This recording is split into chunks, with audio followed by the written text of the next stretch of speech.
Hello, everyone. Welcome to Silicon Dragon's show. Today we have a very special guest signing in from Paris, and I actually met him in Shanghai. Hello, Bruno. How are you? Bruno Bensaid from Shanghaivest. How are you, Bruno, today?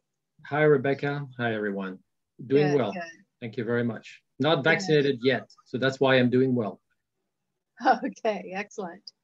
Well, for those of you who are joining this show for the first time, just a little bit of detail about what Silicon Dragon is about. We started our series, Ask a VC, online last April when COVID hit. We usually do our live events, and that's how I actually met Bruno in the beginning in Shanghai. I don't know, 10 years ago, I think. And and Bruno's actually spoken 2 times at our Shanghai event, and I think once in London, right, Bruno? Yep, that's right. Yeah, okay. So, well, besides our show, we have our videos and our Ask a VC Anything series, our mobile app, our newsletter, and our membership. And here's all the places you can find us: WeChat, Twitter, Zoom, and our website. And my books. Tech Titans of China is the most recent one. It gets published in many languages now. Chinese version will be coming out any moment, published by CITIC. And we have the Korean, the Vietnamese, the Russian edition, you name it, we've got it. So you can check it out. It's my 3rd book. Silicon Dragon was my first one. Startup Asia was my 2nd. Tech Titans is my 3rd, and I've been working on something else, so stay tuned. This is about our membership. If you sign up for our membership, you get all of our events for free. How about that? Now, without further ado, let me introduce Bruno, who has already said hello to everyone, but a little bit of detail about Bruno. He resides in Paris. I think, Bruno, you're our first guest from Paris. So, an honor. Great. I hope I can. What? I can hold the. I can be a herald for other speakers after me. Absolutely. We did have John Chambers on our show a few weeks ago, and he's a big fan of France, as you know. Yeah. All right. So Bruno is the co-founder of Mobile Monday Shanghai. He's a co-director at Angelvest. He's a mentor at China Accelerator and HTC Vive. His career, Singapore, China, France. He's an adjunct professor. He was at Cisco Systems Asia in Singapore. He's been at a French VC firm. Amazingly, he has an aerospace engineering background. His studies at in France, right? At the French. Where did you study aerospace engineering? It's a French National Institute for Aerospace. Oh, wow. Well, okay, you're our first aerospace engineer on our program as well. All right, so now Bruno went on to get his MBA from INSEAD, and I think everyone on the show knows what INSEAD is and what a great reputation it has. Now, his interest. Well, I know Bruno likes to travel. He's a bit of a grammar freak, he says. He's fluent in Mandarin, French, English. And Bruno, I wanted to ask you, what language would you like to do this show in? Oh, I'd like to do it in Farsi or Greek, if you don't mind. Oh, really? I'm going to switch now. No, you know, interestingly, you haven't mentioned that I've also worked in Greece, and while I was there, I tried and ventured into Greek, and it's a very interesting language as well. But wow. I wouldn't be able to say anything else than hello and goodbye, but I can understand a bit and have a very basic taxi conversation. Okay, all right. Say hello and goodbye to us in Greek. Kalimera, kalispera, yasas, these kind of things. Okay, in French? Bonjour, bonsoir, au revoir, à bientôt. That I can speak for hours. Chinese, Mandarin? Oh, 你好.大家好，很高兴你们来参加这个会。今天希望有很多有意思的题目能讨论。感谢你们参加。Wow, very nice. Okay, so it's very hard to top that here in Silicon Valley, but I would like to show a couple photos of Bruno speaking at our Shanghai event a few years ago here with Dominic Ng, who was running a co-working space in Shanghai that got sold to a much larger multinational co-working space, WeWork. And so here's Bruno and Dominic doing a fireside chat in Shanghai. Here's Bruno with his family in France, and I understand those are volcanoes in the background. Yeah, that was in the French, the center of France called Massif Central, and we went there for a holiday about a month ago. So it's a pretty recent one. Very nice, very nice.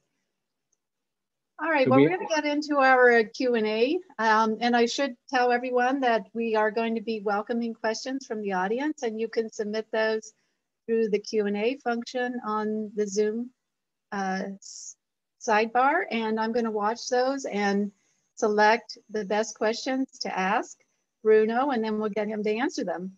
But we'll get to those in a little bit. I'm going to first go through a little bit of Q&A with Bruno myself. Just to get us started and get us warmed up.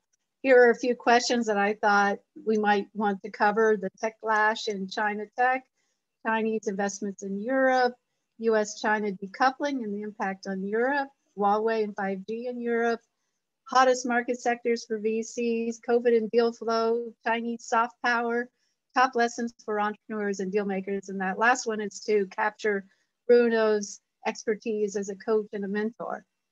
Okay, well, thank you everyone for joining us. We have quite a few people who've joined us from all over the world, and we really appreciate you being with us today. I see that there are already some questions that have come in. Well, Bruno, how are things in Paris with COVID? What's happening there at the moment? We're hanging on a thread right now because we're waiting for President Macron's announcement tonight. Oh. And we're not too sure if we're going to be freed from everything or sent back to our basement course. You know, I'd rather say I think we're going to be locked down again, but who knows? The vaccine situation is not ideal. There are a number of vaccines, but they are sitting in fridges because logistics is not doing very well. We've been notoriously late in getting these vaccines. So situation is we're happy at home. Happy at home for 1 year. No, not for one more year, but happy at home for the next few weeks, I guess. And with the summer coming in, I hope we can get out a little bit because it's going to get a little bit stuffy. And with little travel internationally, I'm not saying it's going to get boring, but it's not going to be an easy situation to manage, especially if you have a family. Exactly. Well, when was the last time you were in China, and when do you expect you might be able to go back again? I was in China more than a year ago. And technically speaking, I really don't know when I'm going to get back. Right. Because first of all, China has imposed some pretty odd regulation that it's preferable to get a Chinese vaccine in order to get a visa to go back to China. Unfortunately, most of the places in the West are not certified, do not import Chinese vaccines. So it's a kind of a catch-22 for the Americans, or like a chicken and egg situation where you can't get the vaccine, but you need the vaccine to actually get out and go to China. So, and personally, I wouldn't want to be vaccinated twice, but I guess in our crazy, era, being vaccinated more than once for the same disease is probably going to make sense. But at the end of the day, I don't see an outcome for me in the next 3 to 6 months, and it's a pity because we haven't been there with the family for a while. So it's unfortunate. Right, right. Well, Bruno, where do you want to start on these questions that I've raised as topics? Do you want to start with decoupling, or do you want to start with the tech backlash? Where do you want to Sure. start? I think decoupling is one of the areas we can cover, but it has been covered in your previous presentations and wonderful guests. So I think we can move directly to what's going on from a regulation perspective in China and discuss what kind of impact it's going to have on the European tech. I'd like to take a little bit of a hindsight and explain that Chinese investors, corporations, a little bit less on private equity, but big corporates in China, should they be tech or non-tech, SOEs, private companies, listed companies, whatsoever, they've invested in Europe massively until 2018, 2019. Then it went down because there was a backlash also in Europe, and people feared that Chinese investors were going too aggressively at European technology and assets. But I think it's going to come back. It's still strong. Tencent is a strong investor in Europe. Alibaba as well, ByteDance as well, MID as well. And no later than this week, I think 2 days ago, Hillhouse, one of the largest private equity investor in the world, said they would acquire the assets of Philips from the Netherlands for $4.37 billion, the assets for the appliances business. So all the Philips appliances that you're buying, your coffee pots, the air conditioners, everything that you have in your home is technically going to be owned by a Chinese company. And so we'll see what happens, but it's a huge amount, and Philips is going to focus exclusively on their healthcare equipment. All the rest, they've been diverting from some of these businesses, such as Semiconductor, which became NXP. The lighting business has been sold as well. So now it's a Chinese company that has acquired the assets of Philips, which is an icon in Europe. Understanding how the brand is going to either suffer or benefit from this acquisition is something that I'm very interested in, because first of all, I would have loved to be the banker working at the transaction, considering the commissions that they are into play, but I am not.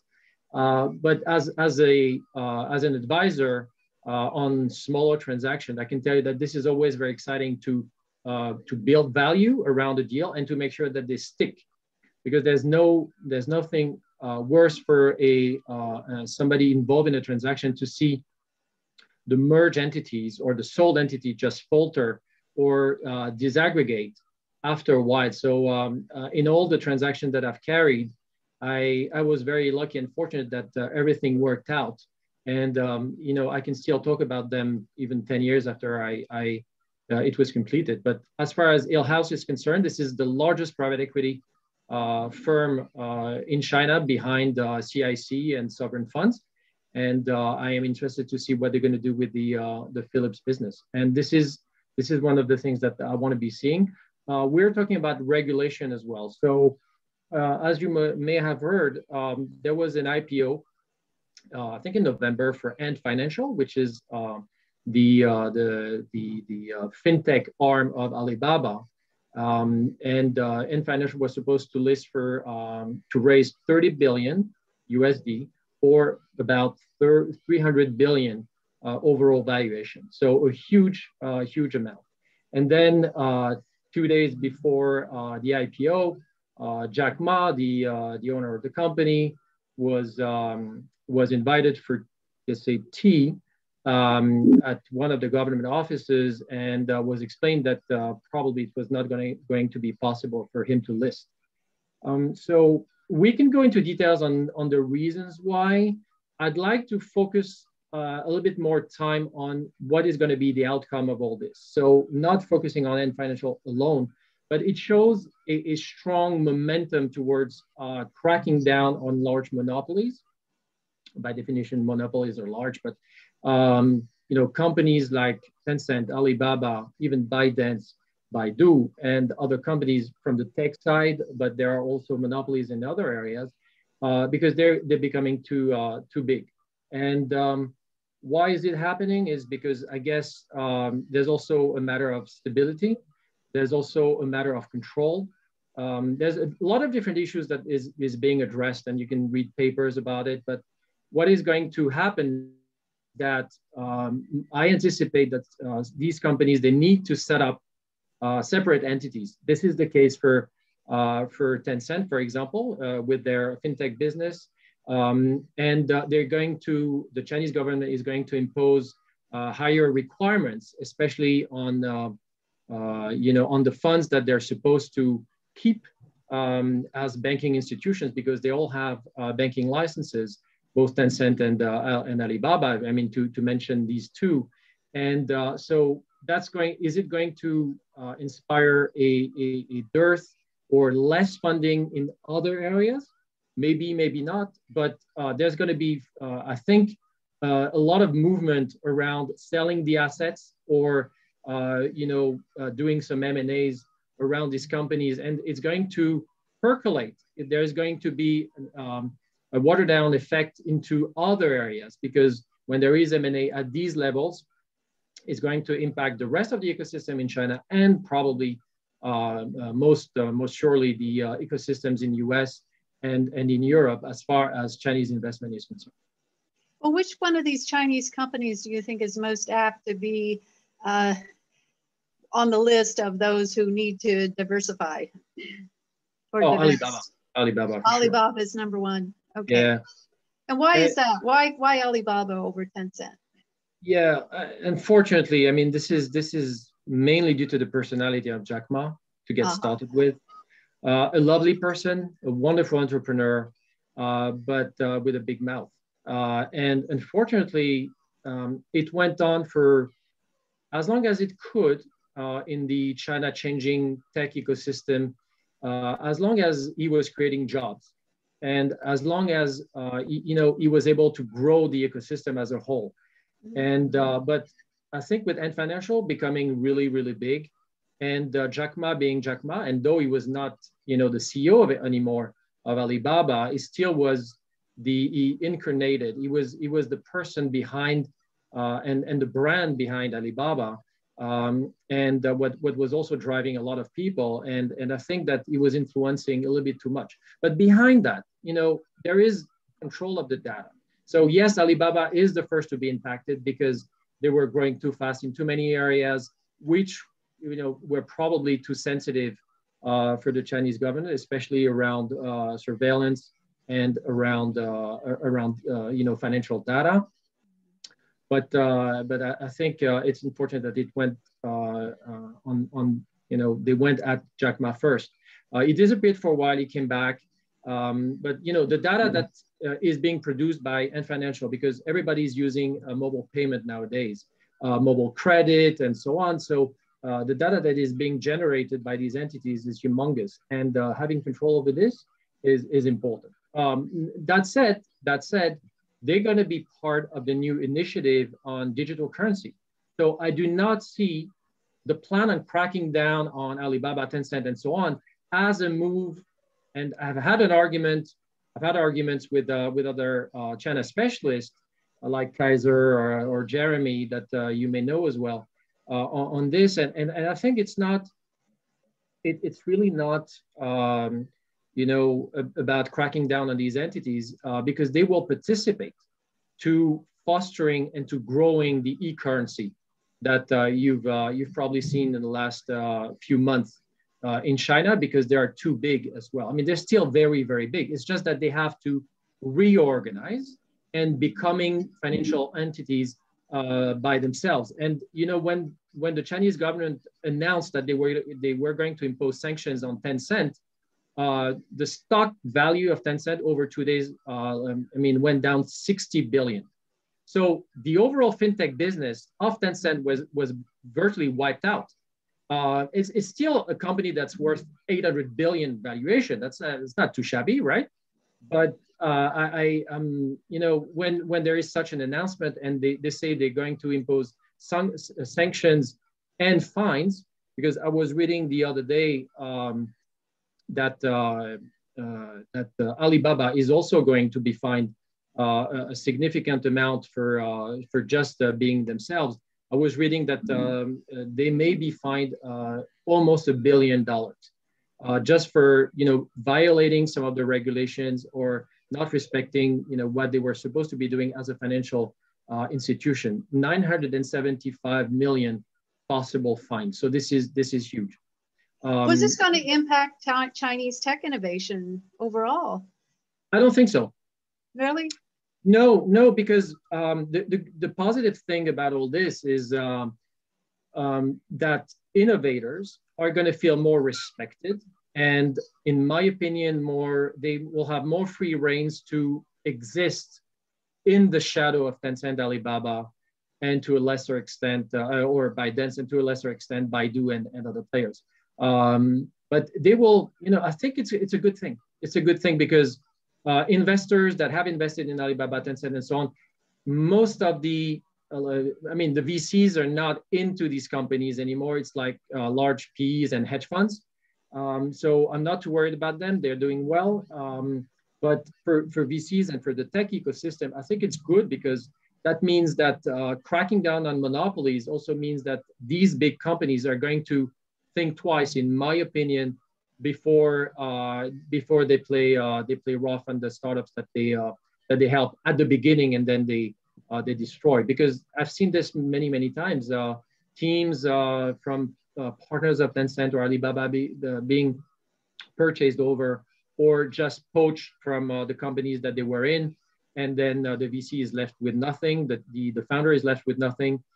So I think things are going to be different, and for the better.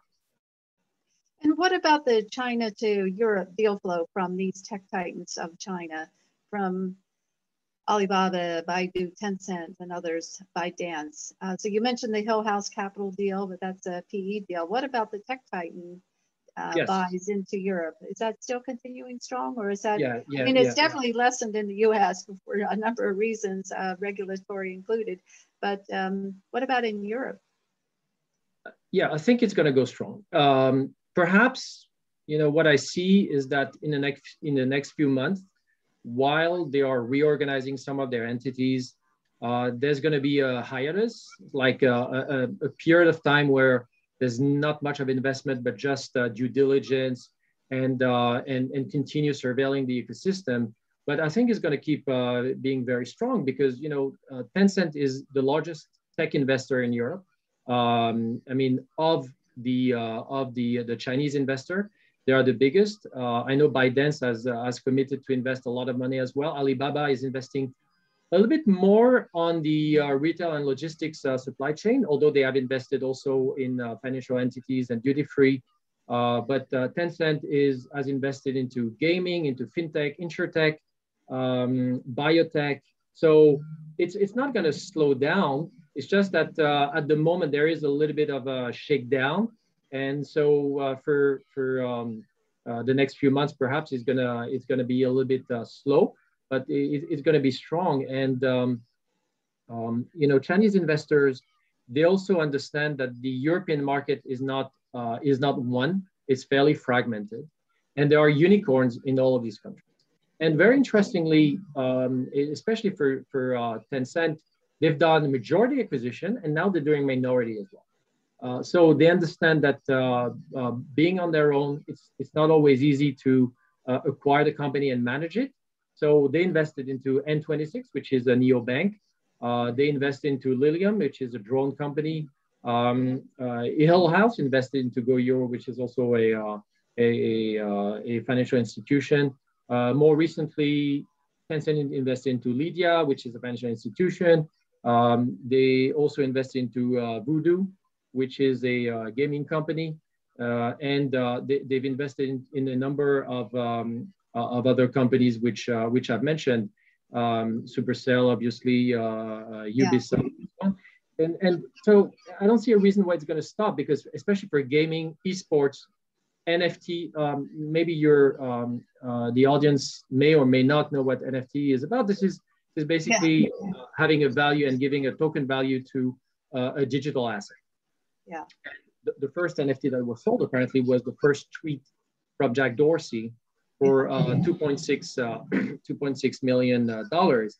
We're Right. just saying, just going to connect to my Twitter account, and Right. that has apparently a value for people because it was sold for 2.6 million. But so going back to investment into Europe, as long as it's not in a sensitive area, such as defense, or maybe water supply, or something that is too sensitive and will go political too fast.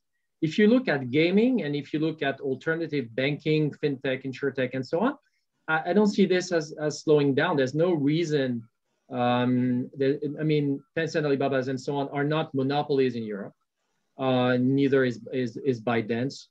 So there's nothing in the regulation at the European or country level that should be preventing these companies from investing, to the exception of Huawei. Huawei has become too politicized, too big as well.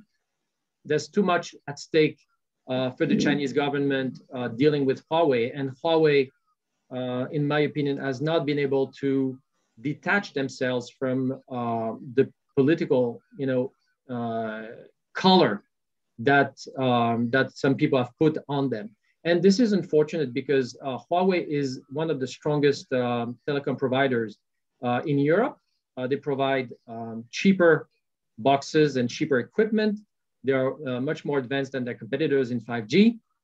And so this is going to impact the tech ecosystem in a bad way, because Huawei was anyway barred from investing straight into startups or sensitive startups. Now they are investing into factories because it's better to be manufacturing in Europe than importing their ear components from somewhere else. And anyway, they can't import components anymore, as you've seen. So they're starting to work. They're starting to work on a factory where they're going to manufacture whoever knows what. But just to show that they have a strong presence on the ground. And unfortunately, the fact that Europe is fighting Chinese 5G from Huawei cannot have a good impact on new projects, I think, and it doesn't go into a very good direction. Well, how do you think this whole 5G issue will sort out in Europe? Well, I mean, Nokia, Ericsson, even Samsung are on the job. It's just we're so slow that we either need to leapfrog to 6G, or we're going to remain into that state of archaeology or middle age that we've put ourselves in, and we're going to reach some of what the carriers in the US were experimenting, not switching to 4G when they were into 3G, or not putting enough money into their equipment. And so I fear that Europe is going to fall back. They're already falling back. When in China by 2025, at least 50% of the market, is going to be 5G on 5G phones. So 5G is not this is not a dream anymore. This is a reality in China, and because the Chinese government has pushed their operators to equip themselves with 5G antennas from Ericsson, from Huawei, and Nokia. And interestingly enough, Ericsson has asked their own government in Sweden to not fight against Huawei because they feared about the backlash that they could have in China. So it's everything related to telecommunication is extremely political. So this is why it's probably not. There's nothing much else to add except that it's out of our control. Europe may just leapfrog to 6G and forget about 5G. That's right. I mean, we may leapfrog to 6G if we can, but I fear, according to what I hear, is that we are still missing on a number of patents, and Huawei is becoming a large patent provider, and they're going in the direction that Qualcomm has gone. like issuing patents and getting some royalties from them, instead of being a sole equipment vendor.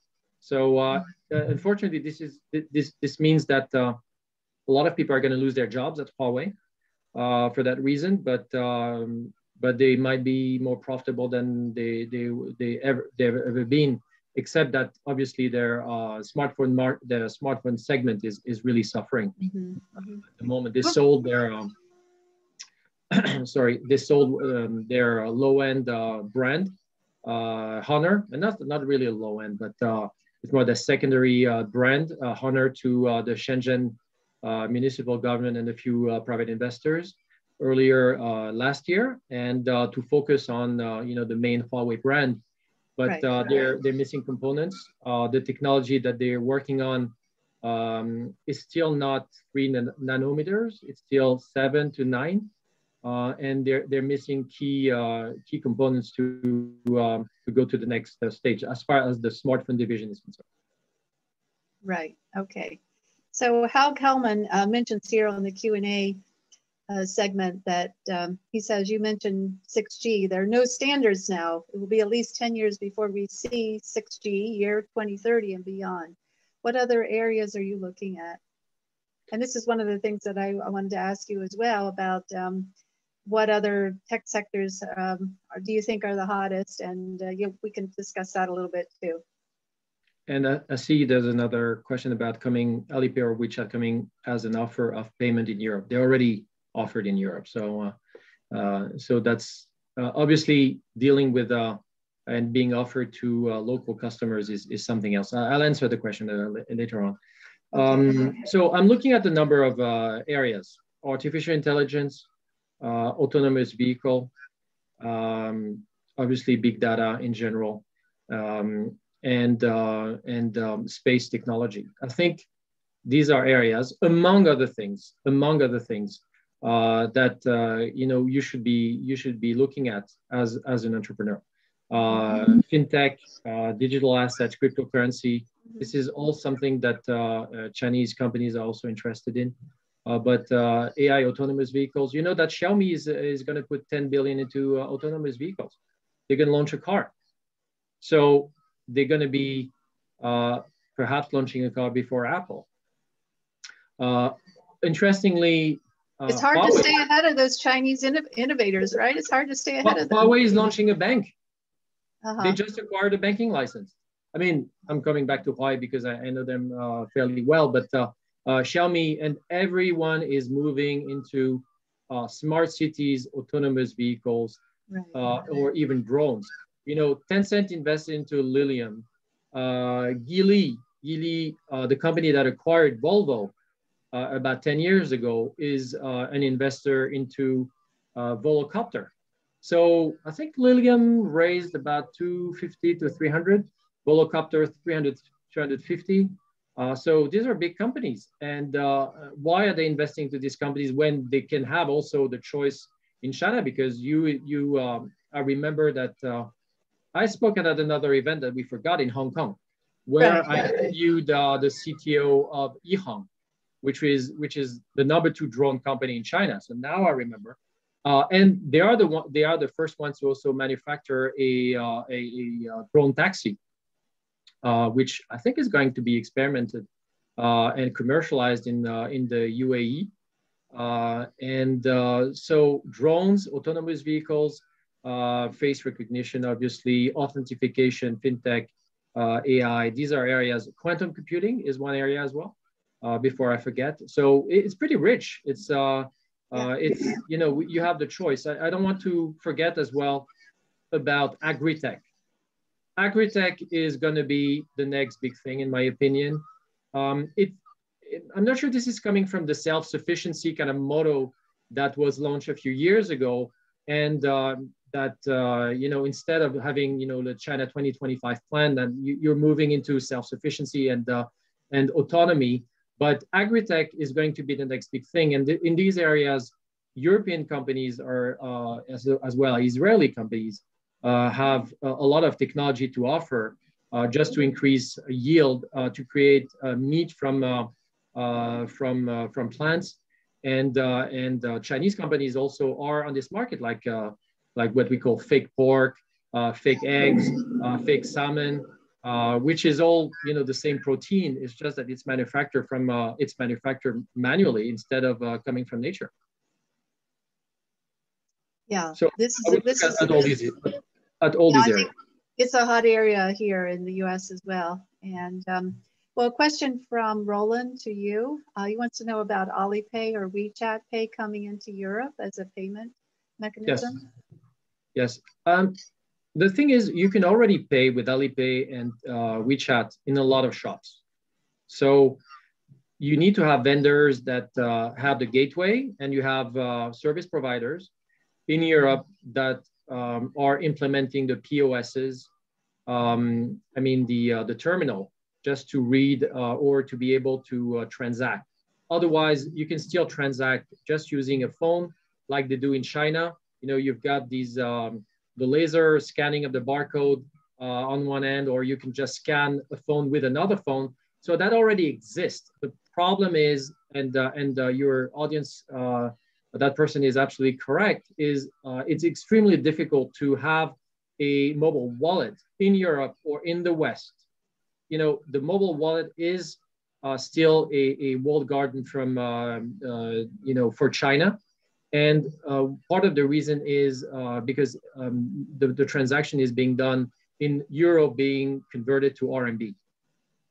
So if you go euro to euro or USD to USD, it's another story. And this is why, and part of the reason why all the big companies like Tencent and Alibaba have invested into neobanks, is because as long as you have a new license, a banking license, and you work with the banking institutions, then you should be able. There's no reason that you shouldn't be able to launch your own payment system using WeChat or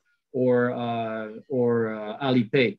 The question is, would consumers adopt it? Because at the moment, the only consumers that actually are using it are Chinese consumers living in Europe or Chinese consumers living in the US.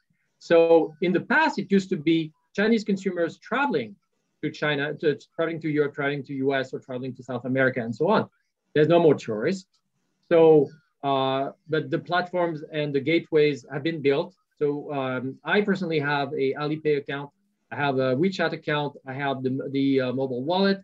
I'm very happy, but it doesn't mean anything if no one else can use it.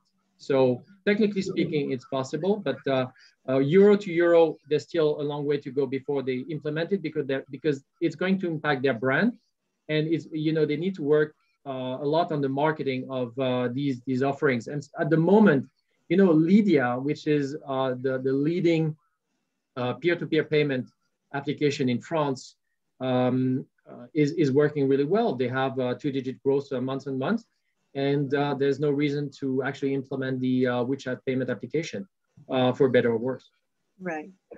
So as we're coming out of COVID now, or hopefully coming out of COVID soon, could you comment on the healthcare and biomedical field, the investments in that area? Judith would like to know. Sure. Biomedical is one of the areas. I think I forgot two things when I mentioned about the areas to watch. Semiconductor. Why semiconductor? For all the reasons that we have explained, because also semiconductor, there are limitations to what Chinese companies can buy into semiconductors, obvious. Now, Chinese companies like ByteDance, Alibaba, Xiaomi, and a lot of others are taking the matter in their own hands. ByteDance is investing into semiconductor. What do they have to do in semiconductor in the first place? They are a content company. But no, they want to diversify. Xiaomi, obviously, they have a vested interest because it's going to go into their phone. They're still using Qualcomm chips for the baseband, but slowly but surely, for example, their photo chipset is their own now. They've just launched it. So semiconductor is a main area of concern for China. And I wouldn't be surprised that if tomorrow they have, they venture over the Formosa Strait and enter Taiwan. If they do enter Taiwan one day, I think they're going to grab first the TSMC factory. TSMC is Taiwan Semiconductor company. This is the biggest foundry in the world. And these are the only ones with Samsung that are able to manufacture less than 3 nanometer chipset at the moment. So my gut feeling is, it's completely a gut feeling, nothing to substantiate it, is that this could be a main reason behind the politics and the BS that we all hear to seize and trigger an unfortunate event in Taiwan because of the foundries and because of the ability from TSMC to manufacture chips for the whole world. As far as what did you make of Intel's announcement last week of the $20 billion investment in semiconductors? Sure, and they understand that it's critical. So, Intel has had ups and downs, and they have divested from a lot of businesses, and now they understand that they probably need to go back to the basics. It doesn't really take too many people to see that it makes sense, especially now that it's becoming so tense. One quick word of a remark that I read on the paper today is TSMC is actually warning other foundries in the world not to create overcapacity because at the end of the day, they still want to remain profitable and to be healthy to continue investing. But going back to medical, investing into medical healthcare, IoT is also one of the main areas. Medical, China has 2 vaccines that are operational, that are not modified RNA vaccines. And I think, although they're using it, with a lot of political, clout around it, they're becoming very strong. And even Fosun invested into the German manufacturer of a vaccine, and in addition to Sinopharm and the other Sinovac, they're also importing some of the other modified RNA vaccines from Germany through Fosun. So Fosun has been a very early mover into the medical area, and all the other players in China also are strong into medical healthcare and providing all that suite of services, and also fundamental research, DNA research, and everything related to testing and to treatment. And because artificial intelligence is one of the strong points of China, because they have critical mass to experiment and work the data, then medical makes a lot of sense for them. And it's much easier because immediately they have 1 million or 2 or 10 million patients just to test the data on, or to use the data from in order to validate their models. So it's been a staple of BATs and other investors in the past. Another area that I didn't mention, obviously, is cloud computing. Cloud is also very political, as you can imagine, because where are the servers hosted? Alibaba is the strongest players, the second strongest player, in the world with AWS. I mean, I still think that they're bigger than IBM and Microsoft, but because they have such a strong presence in China and the rest of Asia. But cloud, Baidu has a cloud offering, Tencent has a cloud offering. Tencent has acquired a number of companies, Alibaba as well. JD has a cloud offering. Even Huawei has a cloud offering. So cloud is becoming one of the areas that people are looking into. And just to mention an unfortunate event in France 2 weeks ago, one of the largest data centers actually burnt to the ground. A lot of clients didn't have redundancy servers. A lot of the clients were just hosting their server there. It was not even a cloud infrastructure. And so now people are starting to understand that, cloud sovereignty is something interesting, important. So how are the Chinese companies going to answer the question of sovereignty and giving to European clients what they want? Because what happened historically is that Chinese company, when they ventured in Europe to provide cloud services, it was the only reason was to offer cloud services outside of Europe. Because in Europe, they already had AWS, Azure, and other competitors. But when it came to Asia and China, you needed to have localized cloud infrastructure in order to comply with the data compliance laws that applies in China and now in the US as well. So So you needed to be located over there, and you needed to have a local partner to do it. Mm-hmm. So one of our attendees makes a comment here about the mobile wallet. It says, well, those are really not exclusive to China. So Alipay is very prevalent in New York, for instance. So why do you say Alipay and WeChat Pay are kind of the be all and end all? Okay. Okay. So you're saying that a lot any of people comment about that? So a lot of people are using WeChat and Alipay mobile wallet in New York. Is that what is Roland? Using Roland. Alipay. Using Roland is Alipay. using Euro. Is one of the players of that industry. So yeah. Okay. So okay, cool. switching gears a little bit. Well, I wanted to comment in addition to your comments on biotech. I wanted to mention that in my newsletter this week. Biotech was so prevalent.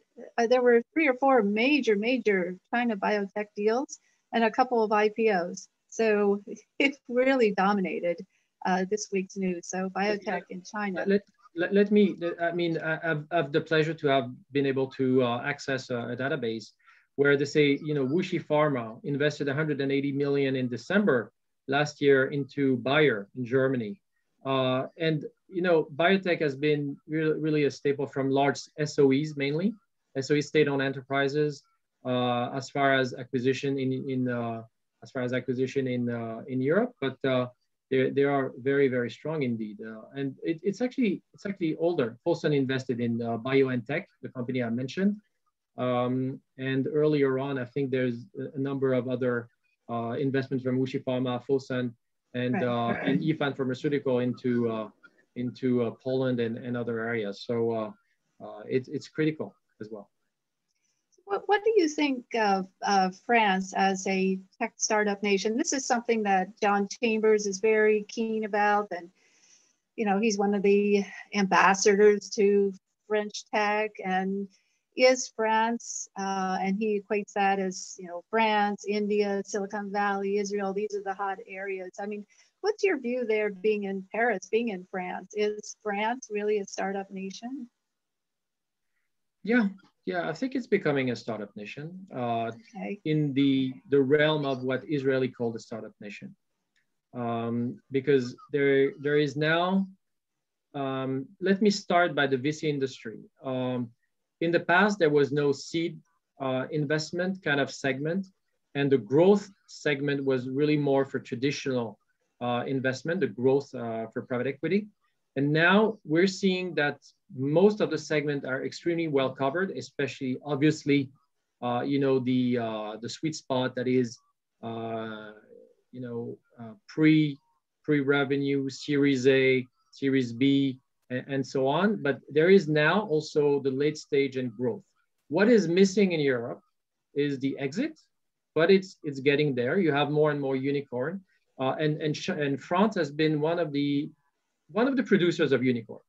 I wouldn't say it's the biggest, because Sweden, Germany, and other places are, even the UK, although it's not part of EU, but it's in Europe, have been producing a lot of unicorns. And these unicorns themselves, I think they capture probably a quarter of the total investment into the European tech ecosystem. So it's still pretty skewed towards very large companies, but it is strong. And I think France, you know, is building up, you know, in all the different areas where we haven't been present in the past. Especially in fintech, we've been very slow at disrupting the fintech industry, but it's happening now. Insurtech, obviously, medical is getting there. Even, you know, the drone industry is getting stronger. All the retail and platforms is actually also very strong.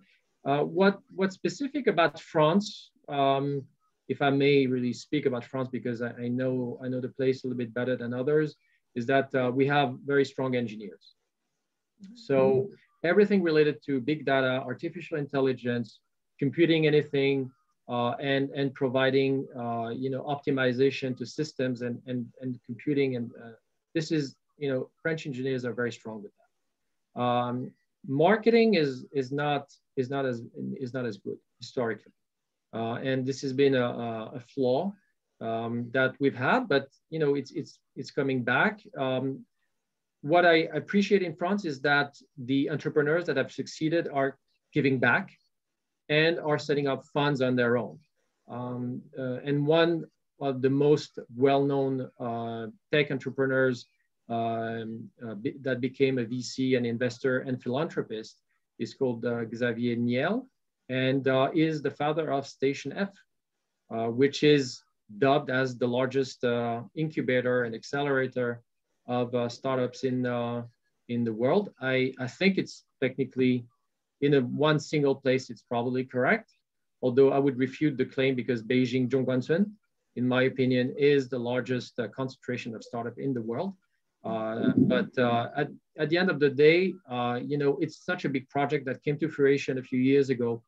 And the advent of Emmanuel Macron first and his predecessors fostering the IT industry investment and getting really arming our sovereign fund to really invest into technology is one of the specificities of the French ecosystem, is that, like in China, the state has invested, especially in a fund called in a GP called BPI, which is in its turn directly investing or as an LP investing into other GPs.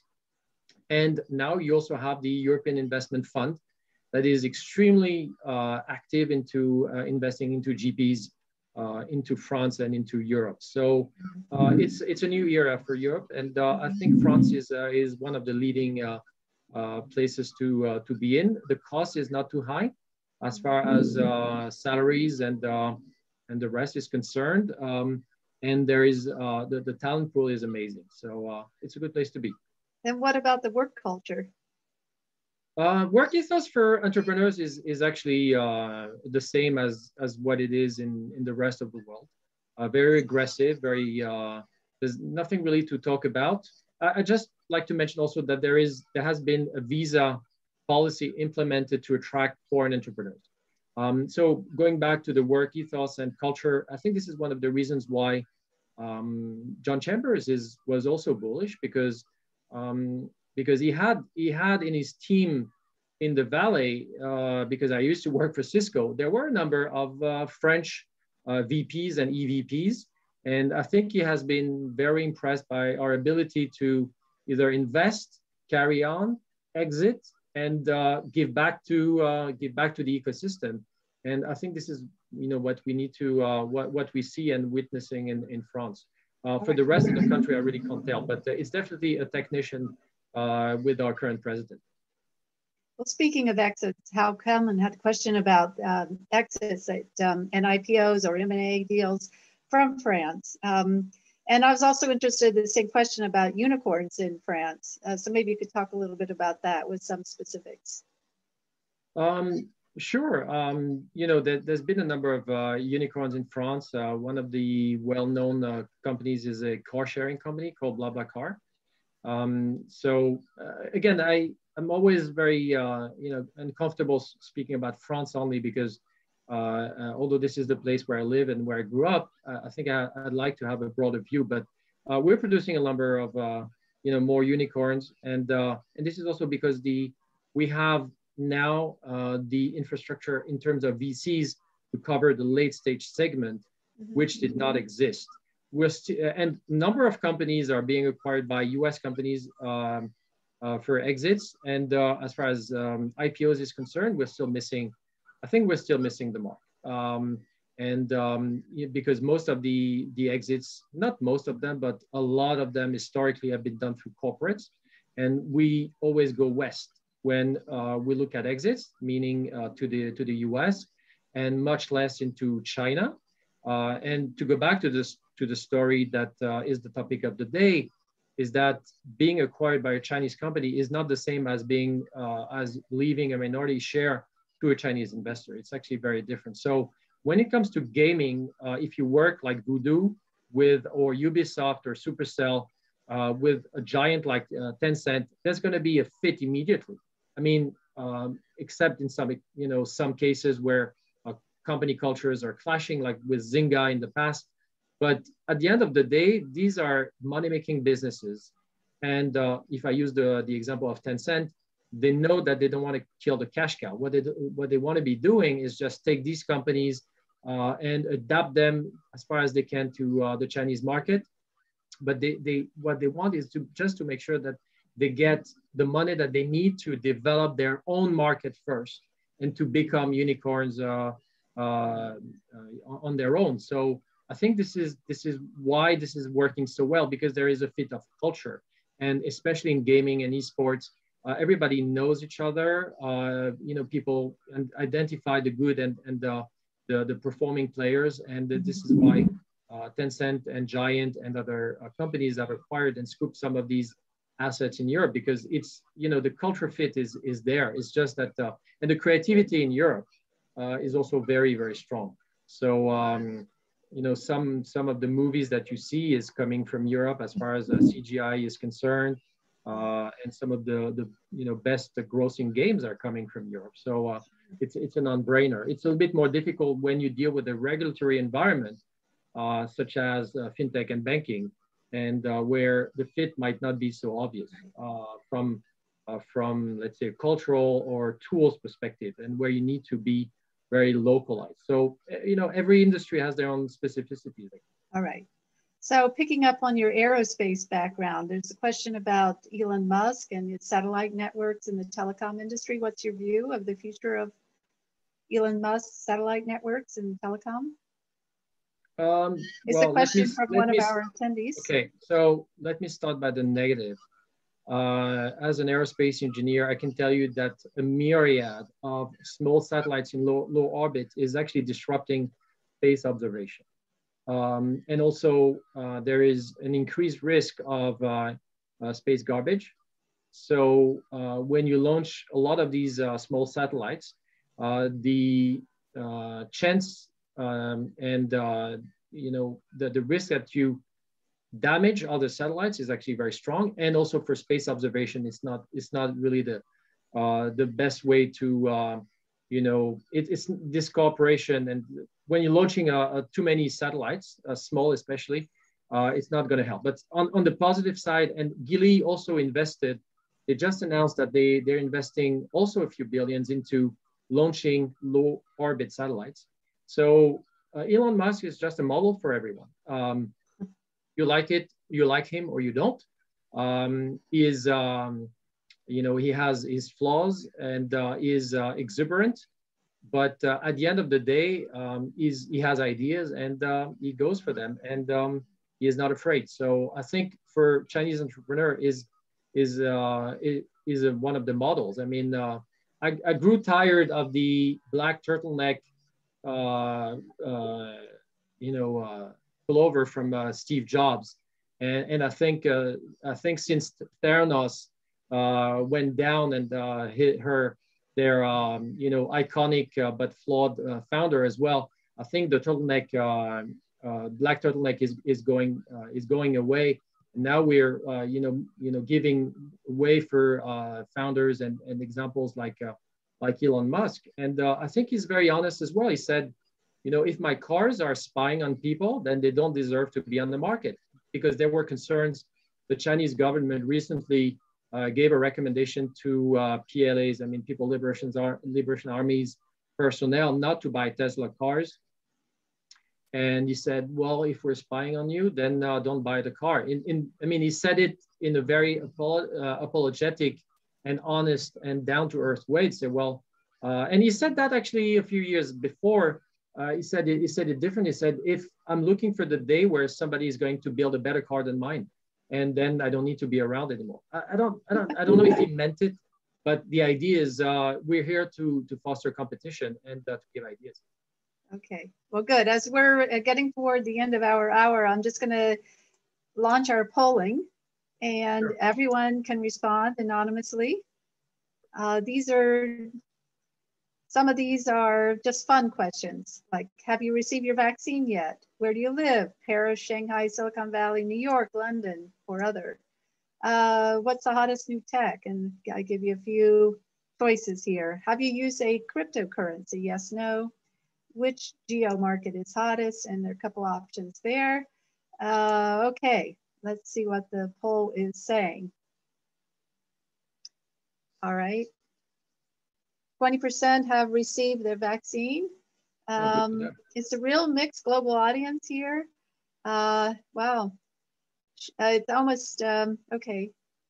We have people from Paris, Shanghai, Silicon Valley, New York, and London. Let's see. Hottest new tech is AI, most people say, followed by biotech and then fintech. Have you tried a cryptocurrency? Most people not yet. 2/3 say not yet. Okay, which geo market is the hottest? Well, China wins on this, 57%. US, okay. Well, good. I'm going to share the results now, and in the polling, has everybody voted? So just last chance to vote. All right, totally anonymous. Okay, a lot of people still need to get the vaccine. 86% have not received it. Maybe this is because I know the US is taking a lead on this, and we have quite a few people who have joined us from overseas from a Silicon Valley perspective. All right, well, thank you everyone for joining us today. Do appreciate it. I appreciate all the great questions. And we would like to really thank Bruno for his time. Everyone thumbs up to Bruno. Thank you very much. Yeah, thank you, Bruno. If you have further questions, don't hesitate to reach out on LinkedIn or via email. That's okay. All right, so you're easy to find on LinkedIn, right? Oh yeah, Bruno Bensaid in one word, and on WeChat as well. And do you mind if I put my email into the messaging? No, go ahead. Go ahead and put your email in there. Yeah. So yeah, and WeChat is BRU Shanghai is WeChat. Okay. So you reach out, but when you reach out, please mention that you've seen me on Silicon Dragon, just to put a bit of context. And same for LinkedIn. It's just easier for me to identify and connect. Sure. Okay. Now, I would like to just say a few comments about our next speakers in our series. We have a lady from Ohio, my home state, who is a Black lady who is also investing in minority-led startups. So this is going to be really interesting because, as we know, this is a big issue of getting equal representation in the venture capital and the tech space. So we'll hear a lot from her about that. She is on April 14th, 5 p.m. Eastern time. And then after that, we go to China with Wei Jiang, who is a cross-border VC, China Global at Catchlight Capital Partners, his new fund. And he is on April 28th. And then we go to India with Sandeep Murthy of Lightbox from Mumbai. And he is May 12th. So about every 2 weeks, we're on with a new program. And I hope that you'll join us. And I would like to also thank everyone again, and thank you, Bruno, and thank you, Invest Hong Kong, for your support. And I will stop the sharing now. And Rebecca? Yes. Is that a coincidence that the next 3 speakers have light in their company name? Just noticed it.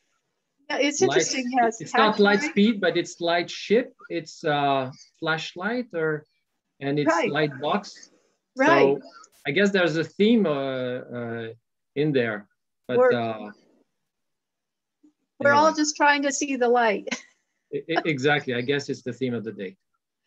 All right. Well, thank you. Thank you, everyone. And we'll see you in after Easter, actually. Happy Easter.